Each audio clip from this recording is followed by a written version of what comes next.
오늘 예배 오신 여러분 모두에게 성령의 부어지심이 있게 되기 바랍니다. 오늘 갑절에 성령이 부어지는 은혜, 또 다음 주에는 또 에스겔 골짜기에 성령의 사방에 생기가 오는 그런 은혜, 계속 성령에 대한 말씀을 하게 됩니다. 여러분들이 사모함으로, 간절함으로, 기다림으로, 그리하여 여러분 모두가 성령 충만케 되기 바랍니다. 고대의 한 나라에 큰 기근이 왔습니다. 그 왕은 나라의 곳간을 열어 백성들에게 가져갈 수 있는 만큼 양식을 가져가라 하였습니다. 첫 번째 남자가 작은 바구니를 들고 와서 하루 분 양식을 가져갔습니다. 그 다음 사람은 커다란 자루를 들고 와서 일주일 양식을 가져갔습니다. 그 다음 사람은 큰 수레를 끌고 와서 1년치 양식을 가져갔습니다. 작은 바구니를 들고 온 사람이 자기 집 앞에 큰 수레를 끌고 양식을 담아가는 것을 보고 화가 났어요. 그런 주변 사람들에게 불평을 털어놓고 왕이 불공평하다 말했습니다. 그 얘기가 왕의 귀에도 들어갔어요. 왕은 그를 불러서 왜 당신은 큰 그릇에 양식을 가져가지 않았느냐 되물었습니다. 여러분, 하나님의 은혜의 창고는 열려 있습니다. D.L. 무디, 요한 웨슬레, 조지 휘필드, 찰스 피니 같은 사람들은 한 시대를 이끄는 엄청난 영적 거장으로 살았고, 대부분의 사람들은 그냥 평범하게 살고 있습니다. 무슨 차이입니까? 하나님의 차이가 아니라 구하는 자의 차이인 것입니다. 어떻게 하면 하나님의 큰 은혜를 받게 됩니까? 오늘 말씀을 통해 그 답을 찾으시기 바랍니다.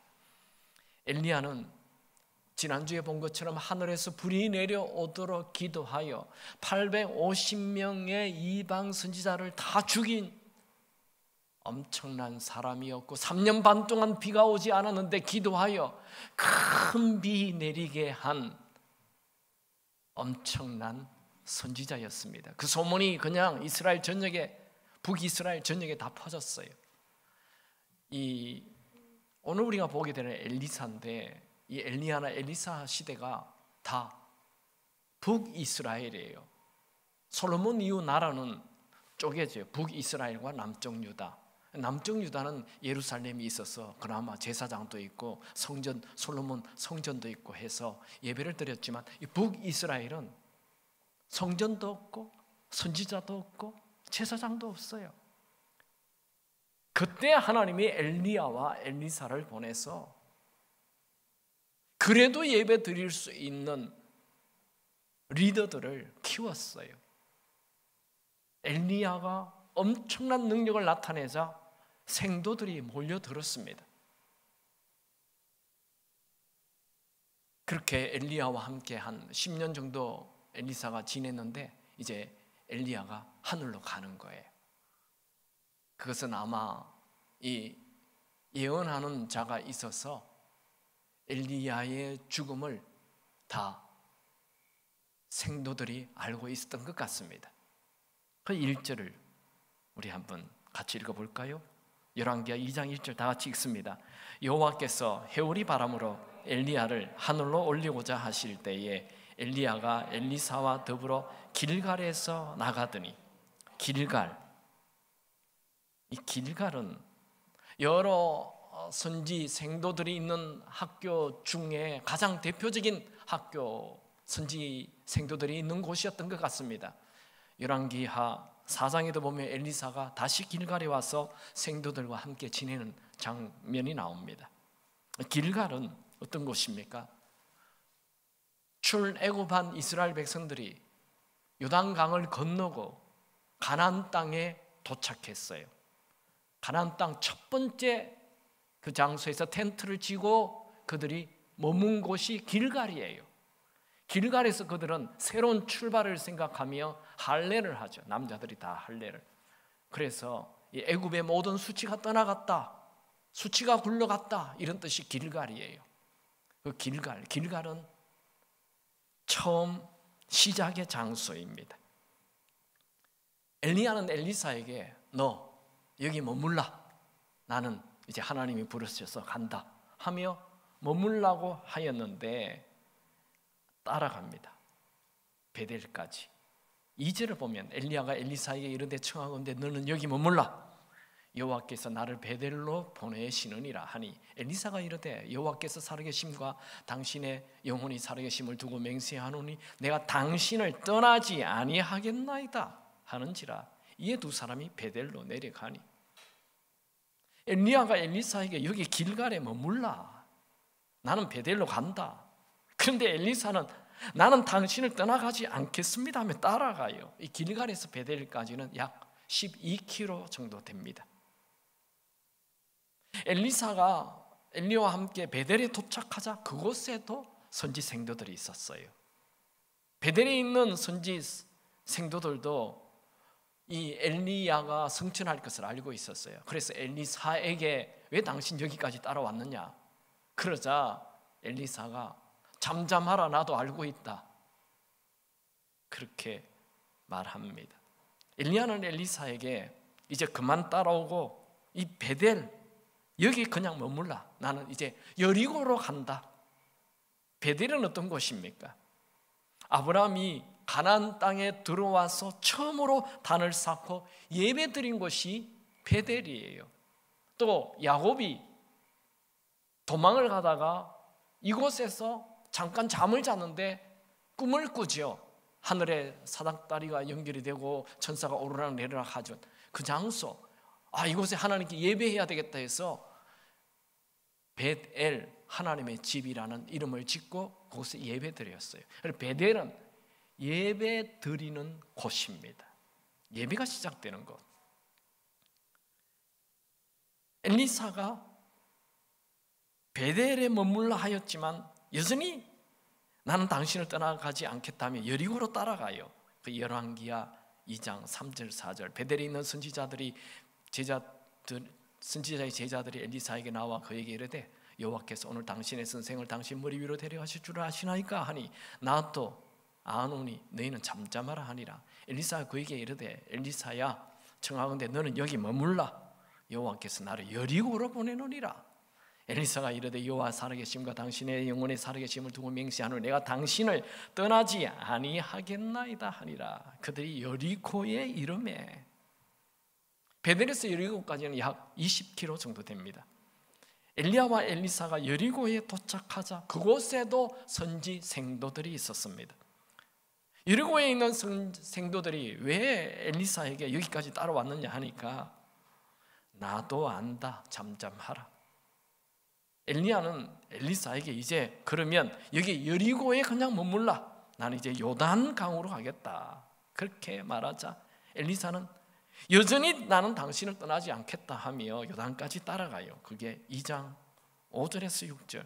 여리고에 있는 선지자들의 제자들이 엘리사에게 나와 이르되 여호와께서 오늘 당신의 선생을 당신 머리 위로 데려가실 줄 아시나이까 하니 엘리사가 이래 나도 아노니 너희는 잠잠하라. 엘리야가 엘리사에게 이르되 청하건대 너는 여기 머물라, 여호와께서 나를 요단으로 보내노니라 하니 그가 이르되 여호와의 살아계심과 당신의 영혼의 살아계심을 두고 맹세하노니 내가 당신을 떠나지 아니하겠나이다. 여리고에서 요단까지는 8km 정도 돼요. 여리고는 어떤 곳입니까?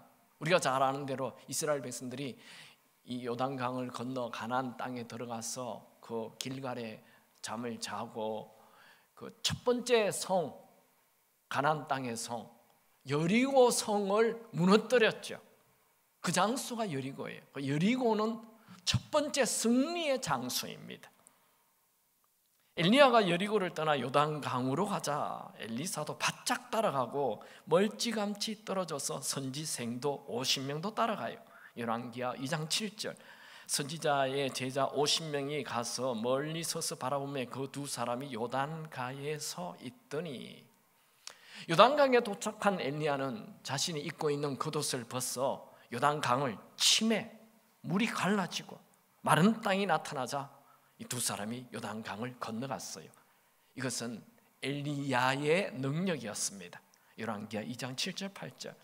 선지자의 제자 50명이 멀리 서서 바라보며 그 두 사람이 요단가에 서 있더니 엘리야가 겉옷을 가지고 말아 물을 치매 물이 이리저리 갈라지고 두 사람이 마른 땅 위로 건너더라. 요단강을 건넌 후에 그제서야 엘리야는 엘리사에게 너에게 뭘 해주기를 원하느냐 물었어요. 이 다 같이 읽을까요? 열왕기하 2장 9절입니다. 건너매 엘리야가 엘리사에게 이르되 나를 너에게서 데려감을 당하기 전에 내가 너에게 어떻게 할지를 구하라. 엘리사가 이르되 당신의 성령이 하시는 역사가 갑절이나 내게 있게 하소서 하는지라. 아니 엘리야는 왜 이제서야 너에게 내가 뭘 줄지 말해라 그랬습니까? 처음 길갈에서 그 말 하면 안 됩니까? 이미 후계자로 결정된 사람인데 왜 길갈에서 베델로 가가지고 베델에서 여리고로 가가지고 여리고에서 요단강에 와서 비로소 내가 너에게 뭐 해줄까? 이렇게 물었을까요? 길갈에서 베델까지 12km, 베델에서 여리고까지 20km, 여리고에서 요단까지 8km, 직선거리로 해도 40km예요. 그 당시는 이렇게 직선거리가 아닙니다. 다 또 길도 높고 낮고 이스라엘의 땅은 이렇게 높낮이가 심해요. 그리고 지금처럼 뭐 차를 타고 40km 가는 게 아니잖아요. 걸어가면 우리가 보통 이 군대에서 행군하면 1시간에 4km 정도 가요. 오리 정도로 갑니다. 40km면 뭐 10시간을 갔다는 얘기인데, 그럼 그 당시에 도로 상황을 본다면 며칠 걸렸을 것 같습니다.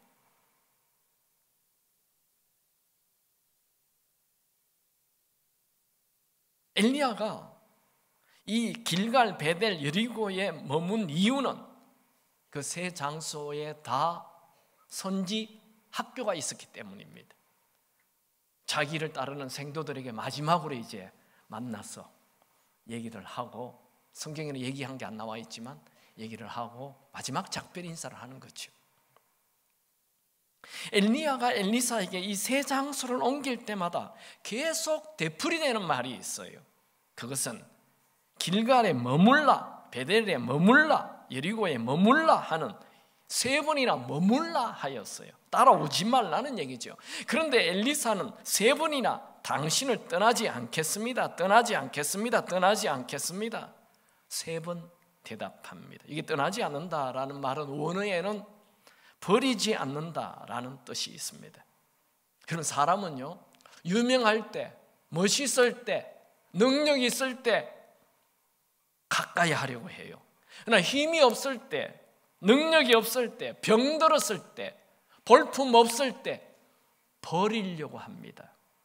그 당연한 것 같죠? 진짜 좋은 사람은 힘이 없을 때, 연약할 때라도 변함없이 함께하는 것, 그게 좋은 사람이에요. 이것을 동행이라고 하죠. 현대인들은 너무 감정의 기복이 심해서 쉽게 떠납니다. 또 너무 이기적이어서 자기에게 이익이 안 되면 그냥 다 버려버려요. 그래서 동행하는 사람이 없어요.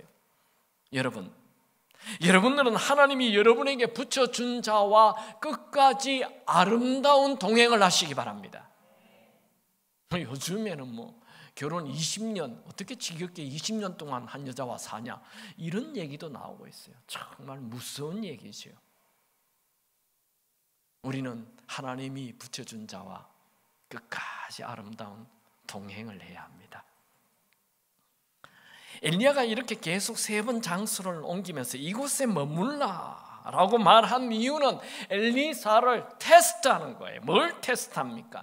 엘리사에게 충성심이 있느냐, 간절함이 있느냐, 이걸 보는 거예요. 여러분, 큰 은혜 받는 사람들의 공통점이 있어요. 그게 뭐냐 하면 간절함이에요. 야곱은 환도뼈가 위골될 때까지 매달려요. 나에게 은혜 주지 아니하면 이것 놓지 않겠습니다 하는 이 간절함. 솔로몬은 예배 한 번 드리는 게 아니고 1000번째 이 간절함이죠. 엘리야는 머리를 무릎에 넣고 비가 올 때까지 간절하게 매달려. 초대교회 120명의 성도들은 10일 동안 성령이 부어지도록 간절히 기도했어요. 엘리사는 엘리야의 이 시험을 통과합니다. 큰 은혜는 누가 받습니까? 간절함으로 사모하는 자가 큰 은혜를 받습니다. 엘리야가 물었어요. 내가 너에게 뭘 어떻게 할지 구하라. 그때 엘리사가 좀 생각 좀 해보고 한 하루 후에 대답하죠. 한 달 후에 대답하죠. 그러지 않아요. 솔로몬도 똑같았죠. 내가 너에게 뭘 해주겠느냐? 좀 생각 좀 해보고요. 그러지 않아요. 바로 답이 나오죠. 곧바로 당신의 성령이 하시는 역사가 갑절이나 내게 있게 하소서. 이건 교만이 아니고 겸손입니다. 나는 스승에 비해 엘리야에 비해 너무 보잘것없고 무능한 자이니 스승이 당신이 가지고 있는 성령의 능력의 배를 받아야만 내가 사역을 감당할 수 있습니다 라는 말입니다. 엘리사는 자신의 연약함과 부족함을 극복하기 위해 스승 엘리야가 가지고 있는 능력의 갑질이 필요하다고 생각하였습니다. 엘리사는 자신의 무능을 알았습니다. 그는 겸손했습니다. 그는 영적으로 갈급했습니다. 엘리사가 갑절의 성령을 구한 것은 거룩한 욕심입니다. 저는 우리 모두가 하나님의 은혜 없이는 살 수 없는 자임을 알고 매일 하나님의 은혜를 구하는 자 되시길 축원합니다. 내 힘으로 살면 되지, 이 정도 살면 됐지. 위험합니다. 하나님의 은혜 없으면 우리는 오늘이라도 죽을 수 있습니다. 하나님의 은혜 없으면 우리는 아무것도 할 수 없어요. 인간이 망하는 비결이 뭐냐면 교만해서 망하는 거예요. 겸손하면 언제나 은혜가 있습니다. 하나님의 은혜를 구하시는 자 되기 바랍니다.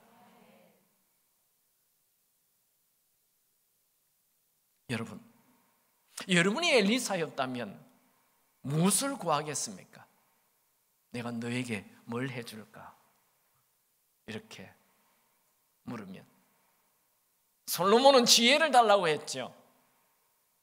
엘리사는 성령, 갑절의 성령을 구했어요. 탕자는 뭘 구했습니까?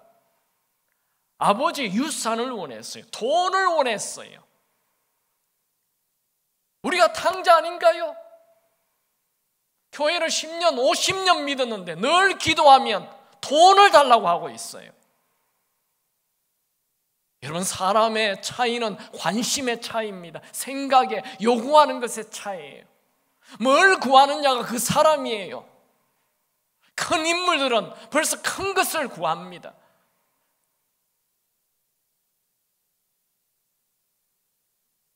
우리의 기도 제목이 바뀌어야 돼요. 관심이 바뀌어야 합니다. 관심이 바뀌면 인생이 바뀝니다. 여러분, 돈을 구하지 말고 성령 하나님을 구하시기 바랍니다. 여러분은 최근에 하나님 앞에 엎드려 간절히 성령을 부어달라고 기도한 적이 있습니까? 만사를 지켜두고 하나님께 성령을 부어달라고 매달려 본 적이 있습니까? 하나님은 하나님을 찾는 자가 만납니다. 예레미야 29장 13절, 너희가 온 마음을 다하여 나를 구하면 나를 만날 것이요, 나를 찾을 것이요, 나를 만나리라. 잠언 8장 17절, 나를 사랑하는 자들이 나의 사랑을 입으며 나를 간절히 찾는 자가 나를 만날 것이니라. 여러분, 우리의 문제는 교회를 와도 예배를 드려도 너무 냉랭하다는 거예요. 간절함이 없어요. 오늘 여러분의 냉랭한 심령에 성령의 불이 임하게 되기를 축원합니다. 여기서 저는 엘리사가 무엇보다도 갑절에 성령을 구했다는 것이 엘리사의 위대함이라고 생각됩니다. 그는 신약 사도행전 2장에 오순절날 성령이 내린 것을 모르는 자입니다. 그는 구약의 사람이에요. 그런데도 성령을 구하고 있으니 정말 놀라운 일이죠. 현대인들은 신약 사도행전에 성령이 내린 지 2000년이 지났어요. 그런데도 아무리 교회를 오래 다녀도 성령이 계시는 것도 모르고 성령을 구하지도 않는 자들이 너무 많아요. 교회를 아무리 오래 다녀도 성령을 구하지 않는 자는, 성령을 모르는 자는 기적도 치유도 능력도 경험할 수 없습니다. 여러분, 지금은 구약이나 신약보다도 더 악한 시대입니다. 요즘은 도덕 불감증의 시대예요. 너무 악한 것이 많은 시대가 되었습니다. 죄를 짓고도 죄인 줄을 몰라요. 아주 뻔뻔해요. 문화라는 이름으로 온갖 죄들이 성행하고 있어요. 젊은이들이 타락하고 정신질환이 늘어나고 자살이 넘치고 수많은 가정이 깨어지고 있어요. 그래서 우리에게는 더욱더 갑절에 성령이 필요한 것입니다. 성령은 약한 자를 강하게 해줍니다. 성령은 지혜 없는 자에게 지혜를 주십니다. 성령은 모든 악한 것을 떠나게 해줍니다. 성령은 포로된 자를 자유케 해줍니다. 성령은 모든 중독의 사슬을 끊어줍니다. 성령은 죽어가는 자를 살려냅니다. 성령은 가난한 자를 부유하게 해줍니다. 성령은 눈먼 자를 눈 뜨게 해줍니다. 성령은 우울한 자에게 기쁨이 솟아나게 해줍니다. 성령은 아무런 비전 없이 열정 없이 사는 자에게 비전과 열정과 환상을 주십니다. 우리에게 필요한 것은 더 많은 돈이 아니라 무엇보다도 성령 하나님이십니다. 오늘 설교 중에 성령이 임하게 되기 바랍니다.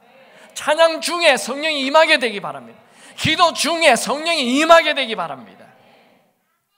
여러분, 내 능력, 내 실력에 갇혀 살지 마시고 성령의 능력으로 사시기 바랍니다. 말은 하나님의 자녀라고 말하면서 하나님 아버지의 능력인 성령을 구하지도 않고 산다면 내 능력으로만 사는 초라한 그리스도인입니다. 여러분, 우리에게는 세상 사람들이 모르는 성령 하나님의 능력이 있습니다. 여러분, 나를 비우고 성령 하나님으로 채우시기 바랍니다.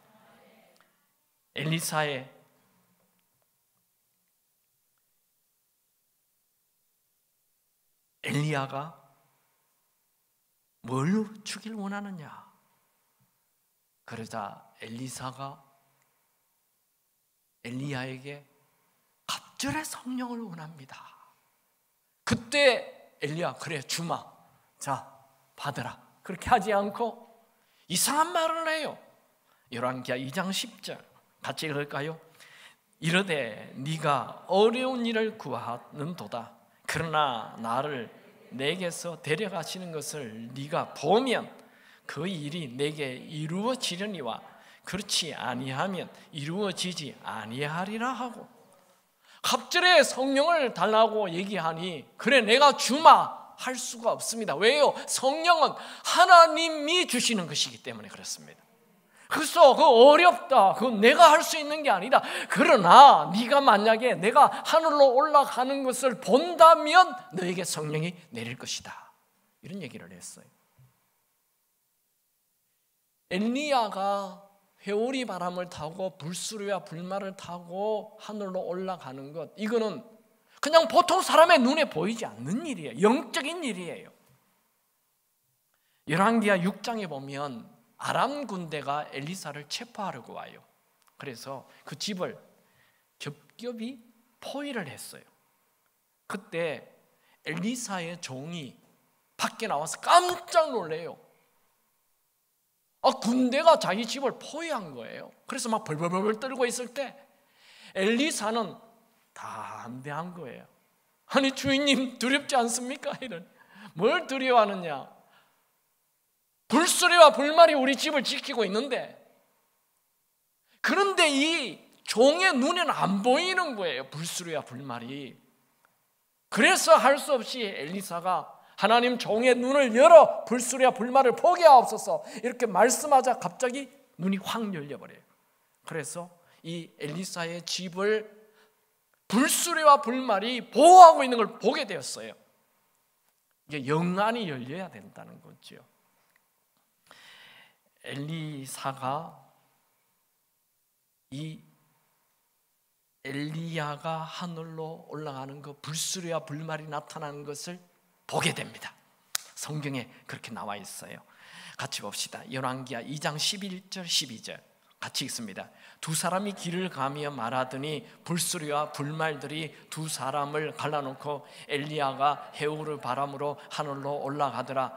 엘리사가 보고 소리 지르되 내 아버지여 내 아버지여 이스라엘의 병거와 그 마병이여 하더니 다시 보이지 아니하는지라. 이에 엘리사가 자기의 옷을 잡아 둘러 찢고 엘리야가 하늘로 올라가는 것을 본다면 너에게 갑절의 성령이 부어질 것이다 말을 했죠. 엘리야가 말한 대로 엘리사는 엘리야가 하늘로 올라가는 것을 보게 되었어요. 또 갑절의 성령도 받게 되었습니다. 엘리야가 하늘로 올라가는 것, 불수리와 불말이 나타난 것, 그걸 보게 된 것은 하나님이 주신 은혜입니다. 그리고 그에게 또 성령이 갑절로 부어지게 된 것도 하나님의 은혜입니다. 이 엘리야의 능력이 아니에요. 하나님이 은혜로 주신 것입니다. 엘리사는 엘리야가 하늘로 승천하고 사라지자 내 아버지여 하며 울부짖어요. 그리고 자기의 옷을 찢었죠. 이건 극심한 슬픔을 말합니다. 엘리사는 엘리야를 스승으로만 생각한 게 아니에요. 진정한 아버지로 존경했어요. 스승을 정말 존경하는 자는 스승이 가지고 있는 은사를 다 물려받게 됩니다. 모세를 정말 존경했던 여호수아는 모세의 능력을 물려받죠. 엘리사에겐 이제 성령이 갑절로 부어졌어요. 근데 자기가 잘 몰라요. 성령이 부어지는 것이 불처럼 임할 때도 있고 바람처럼 임할 때도 있고 이렇게 전혀 느끼지 못하게 성령이 비둘기처럼 임할 때도 있습니다. 예수님에게는 성령이 비둘기처럼 임했죠. 사람 성격 따라 좀 성격이 와일드한 사람은 불처럼 임해야 해요. 사람마다 달라요. 근데 성령이 언제 임했는지 몰라요. 자기도 능력이 있는 줄도 몰라요. 그 다음 절 한번 읽어볼까요? 열왕기하 2장 13절 14절 같이 읽습니다. 엘리야의 몸에서 떨어진 겉옷을 주워가지고 돌아와 요단 언덕에 서서 엘리야의 몸에서 떨어진 그의 겉옷을 가지고 물을 치며 이르되 엘리야의 하나님 여호와는 어디 계시나이까 하고 그도 물을 치매 물이 이리저리 갈라지고 엘리사가 건너니라. 엘리사는 엘리야가 하늘로 승천한 이후 하늘에서 떨어진 엘리야의 겉옷을 주었어요. 이 겉옷을 주었다라는 것은 엘리야의 권위를 물려받았다, 그런 것을 상징합니다. 엘리사는 조금 전에 요단 강물을 건널 때 자기의 능력으로 건넌 것이 아니고 자기 스승의 능력으로 이 요단 강물을 건넜어요. 이제 다시 요단 강물을 건너서 돌아와야 되는데 요단 강물을 건널 힘이 능력이 없죠. 그래서 하나님을 찾았어요. 엘리야의 하나님 여호와여 어디 계시나이까? 하나님을 찾았어요. 엘리야를 찾지 않았어요. 엘리야의 하나님을 찾았어요. 하나님 어디 있습니까? 하며 자기에게 능력이 있는 줄도 모르고 그냥 스승이 했던 대로 스승을 겉옷을 가지고 요단강물을 쳤더니 요단강물이 갈라지는 거예요. 이미 자기에게 능력이 있어요. 이 겉옷이 능력이 있는 것이 아니고 자기에게 이미 능력이 부어졌어요. 그가 엘리야를 따라갔을 때는 아무 능력이 없었습니다. 그는 단지 엘리야의 종일 뿐이었습니다. 그러나 갑절의 성령을 받은 이후 그는 달라졌어요. 그는 그날 이후 전혀 다른 인생을 삽니다. 열왕기하 2장 후반부에 보면 갑절의 성령을 받게 된 이후 첫 번째 기적이 나타납니다. 그 기적은 물이 변하여 살리는 물이 되는 거예요. 엘리사가 여리고 성에 갔는데 사람들이 물이 나빠 나무를 심어도 열매를 맺지 못하고 아기를 낳아도 다 유산된다고 하며 도움을 청합니다. 엘리사는 여리고 성의 물 근원으로 가서 물을 치유해요. 그러자 나무와 곡식들이 풍성한 열매를 맺고 자녀들이 태어나도 죽지 않았어요. 죽음이 사라졌어요. 예수님의 첫 번째 기적도 물이 변하여 포도주가 되는 것, 엘리사의 첫 번째 기적도 죽은 물이 변하여 살리는 물이 된 거예요. 그 이후에 엘리사는 쭉 기적이 계속 기록이 됩니다. 짧게 소개한다면 엘리사는 이스라엘이 유다와 에돔 세 나라가 연합해서 모압과 전쟁을 치루었는데 물이 없어 전멸할 위기가 왔을 때 개천을 파자 물이 쏟아져서 전쟁이 이기게 됩니다. 엘리사는 선지생들 중 한 사람이 가난으로 자녀를 종으로 빼앗길 위기에 처했을 때 한 병밖에 없었던 그 기름을 걸음마다 가득 넘치게 하는 기적을 일으킵니다. 엘리사는 수넴 여인에게 아들을 낳게 하였고 그 아들이 죽었을 때 살리는 기적을 행했죠. 엘리사는 국 속에 독이 들어가서 사람이 먹지 못하게 되자 그 국에 가루를 넣어 해독시켜 다시 먹게 만들었습니다. 엘리사는 보리떡 20개와 채소 하나로 100명이 넘고도 남는 기적을 일으켰습니다. 엘리사는 수리아의 장군 나아만 장군의 나환병, 문둥병을 어린아이의 살처럼 깨끗하게 치유하는 기적을 일으켰습니다. 엘리사는 물에 빠진 도끼가 또 오르도록 하는 기적을 행했습니다. 정말 이해하기 어렵죠. 엘리사는 아람 군대가 언제 어느 시에 어디로 쳐들어오는지를 먼저 알아서 다 막아주었습니다. 엘리사는 이스라엘 왕이 자기를 죽이려고 보낸 자객이 오는 것을 미리 알았습니다. 엘리사는 흉년이 오는 것도 미리 예고했습니다. 엘리사는 사마리아에 대흉년이 들어 물가가 폭등할 때 내일 이맘때쯤에 고가가 확 내린다 예언하였고 그 예언대로 되었습니다. 엘리사는 요아스 왕이 아람을 3번 공격하여 다 이길 것을 예언했고 그대로 되었습니다. 엘리사는 구약 성경에 나타난 선지자 중에 가장 많은 기적을 행한 성령의 사람이었습니다. 엘리사가 이런 위대한 기적을 일으키는 선지자가 된 것은 그에게 갑절의 성령이 부어졌기 때문입니다. 엘리사의 인생이 이렇게 놀라운 인생으로 바뀐 결정적인 순간은 바로 요단강에서 갑절의 성령을 받았던 그때입니다. 여러분, 여러분에게도 여러분의 인생을 통째로 뒤바꾸는 결정적인 날이 오기 바랍니다. 그 날이 오늘이 되시기 바랍니다. 엘리사에게 갑절의 성령을 부어주신 하나님은 오늘 우리에게도 갑절의 성령을 부어주시길 원하십니다. 오늘 메시지는 하나입니다. 성령이 갑절로 부어지는 은혜가 있다는 걸 알아야 합니다.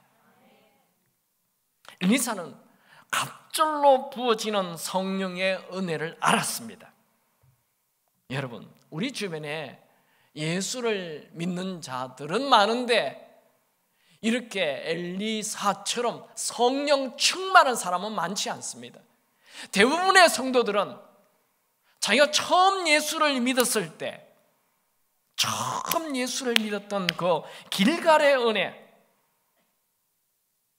그 은혜에 머물러 있는 자들이 많고 또 어떤 예배에서 큰 감동을 받았던 그 베델의 은혜에만 머물고 있는 사람 많습니다.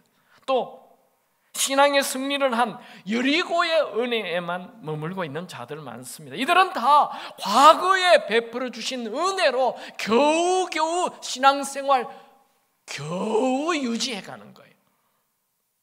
여러분, 나는 옛날에 큰 은혜 받았다 하며 살지 마십시오. 오늘 부어주는 은혜가 있기 바랍니다. 여러분, 학교를 10년 다녔는데 10년 내내 초등학교 1학년 말이 됩니까? 10년 내내 수준이 항상 더하기 빼기만 할 줄 알아요. 곱하기 나누기 못해요. 루트 이런 거 몰라요. 10년을 다녔는데 겨우 더하기 빼기만 할 수 있어요. 교회도 신앙생활 10년, 20년 했는데 영적인 수준이 1학년 수준에 예수 믿으면 천국 간다, 그것만 알고 있어요. 신앙은 자라야 합니다. 믿음은 성숙되어야 합니다. 큰 믿음으로 가야 합니다. 여러분, 큰 은혜를 갈망하시기 바랍니다. 갑절의 은혜를 구하십시오. 하나님은 구하는 자에게 성령을 부어주십니다. 누가복음 11장 13절, 너희가 악할지라도 좋은 것을 자식에게 줄 줄 알거든 하물며 너희 하늘 아버지께서 구하는 자에게 성령을 주시지 않겠느냐 하시니라. 이거 누구의 말이에요? 예수님 말씀이에요. 여러분, 만사를 제쳐두고 갑절로 부어지는 성령을 구하시기 바랍니다. 나 주님만을 섬기리 헛된 마음 버리고 헛된 마음 버리고 헛된 마음 버리고 성령이여 내 영혼 충만하게 하소서 충만하게 하소서 충만하게 하소서. 요즘 현대인들은 너무 헛된 걸 구하고 있어요. 맨날 돈 그러다가 죽는데 그 돈만 구하다가 헛된 것만 구하다가 성령 충만 한번 못 해보고 죽어요. 어제 절망 속에 있던 자라도 오늘 성령 하나님께 나아가면 소망이 있습니다. 어제 가난 속에 있었던 자라도 오늘 성령 하나님께 나아가면 부유함 있습니다. 어제 병든 자라도 오늘 성령 하나님께 나아가면 치유 있습니다. 이건 어려운 게 아니에요. 마치 어둠 속에 있는 사람이 햇빛 가운데 오면 환한 빛이 몸에 가득해지는 것과 똑같아요. 여러분, 내 힘으로 내 실력으로만 살다가 하나님 앞에 서면 성령으로 충만케 하십니다. 오늘 말씀 듣는 모든 분들에게 엘리사에게 부어진 갑절의 성령이 부어지길 축원합니다. 여러분, 결코 우리는 아무렇게나 살다가 마칠 자가 인생 끝낼 자가 아닙니다. 우리는 하나님에 의해 창조된 존귀한 자입니다.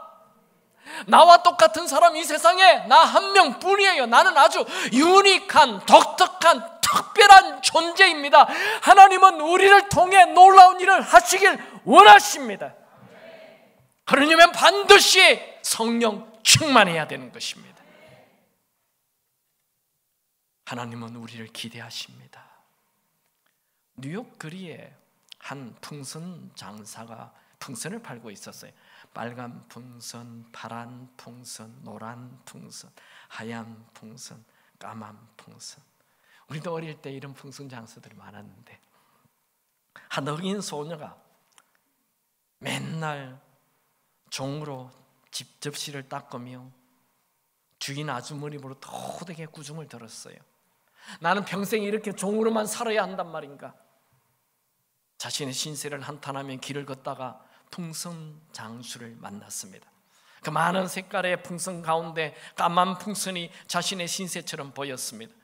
그 아저씨에게 가까이 가서 물었어요. 아저씨, 이 까만 풍선도 하늘을 날아오를 수 있나요? 그럼 색깔이 문제가 아니지. 수수만 불어넣으면 까만 풍선도 하늘을 날 수 있단다. 아저씨는 수수를 푹 집어넣고 풍선을 묶어 놓았을 때 그 풍선은 둥실둥실 하늘을 떠오를 수 있었습니다. 피부 색깔의 문제가 아닙니다. 지식의 문제가 아닙니다. 부와 가난의 문제가 아닙니다. 잘나고 똑똑함의 문제가 아닙니다. 문제는 수소입니다. 여러분, 우리에게는 돈이 문제가 아니에요. 실력이 문제가 아니에요. 미모가 문제가 아니에요. 우리에게 정말 필요한 것은 성령 하나님이십니다. 내 충만을 버리고 성령으로 충만하십시오. 세상 충만을 버리고 성령 하나님으로 충만하십시오. 여러분, 내 절망 충만을 버리고 성령 하나님 충만하십시오. 성령 충만은 구하면 주십니다. 핸델은 뇌출혈로 하반신 마비가 되어서 아무도 찾지 않는 외로운 작곡가가 되어 실패한 작곡가, 버려진 작곡가. 그런 성전에 엎드려 간절히 기도하다가 성령을 받은 이후 24일 동안 그 식사도 하지 않고 작곡에 매달려 불후의 명곡 핸델의 메시아를 작곡하게 됩니다. 여러분, 코로나로 어려우시죠? 좌절하지 마시고 성령을 사모하십시오. 그 성령을 간절히 구하시기 바랍니다. 스가랴 4장 6절 만군의 여호와께서 말씀하시되 이는 힘으로 되지 아니하며 능력으로 되지 아니하며 오직 나의 영 성령으로 되느니라. 여러분, 우리 인간의 한계가 다가왔을 때, 내 힘으로 안 될 때, 그때가 바로 하나님을 붙잡을 수 있는 기회입니다. 하나님의 능력을 끌어들일 수 있는 기회입니다. 엘리사는 엘리야를 가장 사랑했어요. 가장 존경했어요. 그 사람이 없어지다니, 그 사람이 사라지다니 인생 끝과 같았어요. 가장 큰 슬픔, 가장 큰 슬픔에 가장 큰 은혜가 부어졌어요. 하나님, 저는 제 힘으로 안 돼요. 제 능력으로 못합니다. 저는 부족합니다. 저는 내 아들, 딸에게 내가 어떻게 할 수가 없습니다. 저는 내 남편을 어떻게 할 수가 없습니다. 내 직장을 내가 어떻게 할 수가 없습니다. 저는 부족합니다. 저에게 성령을 부어주옵소서 하며 매달린다면 하나님께서 반드시 성령을 부어주실 것입니다. 예수님의 제자들도 성령 받기 전에는 무능하고 초라한 자들이었습니다. 그러나 그들이 성령 충만을 구하고 성령을 받자 가는 데마다 기적을 일으키는 능력의 사도로 살았습니다. 여러분, 어려움 앞에 좌절하지 마시고 성령을 구하십시오. 성령 하나님은 이와 같이 성령도 우리의 연약함을 도우시나니, 성령은 우리의 연약함을 도우시는 분이십니다. 성령 하나님은 우리의 연약함을 외면하지 않습니다. 무시하지 않습니다. 방관하지 않습니다. 성령은 우리의 연약함을 도우시는 분이십니다. 성령 하나님은 모든 질병을 치유합니다. 질병의 종류 상관이 없습니다. 성령 하나님은 모든 악한 세력을 떠나가게 합니다. 성령 하나님은 오늘을 살 수 있는 힘을 주십니다. 성령 하나님은 우리를 위로해 주십니다. 우리를 격려해 주십니다. 성령 하나님은 우리의 앞길을 열어주십니다. 오늘 엘리사에게 부어진 갑절의 성령, 갑절의 성령을 주시길 원하시는 하나님의 은혜가 여러분에게 임하게 되길 축원합니다. 근데 이번 주 계속 또 기도하시겠지만 오늘 우리가 이렇게 기도하다가 포인트가 있어요. 그게 오늘 예배예요. 오늘 여러분들 일주일 동안 기도하셨겠지만 오늘 기도하는 중에 성령이 부어지고 또 다음 주 기도하다가 주일날 또 예배 드리는 중에 성령이 임하게 되기 바랍니다. 찬양하고 간절히 기도합시다. 오늘 반드시 성령이 부어져야 합니다. 찬양하시죠.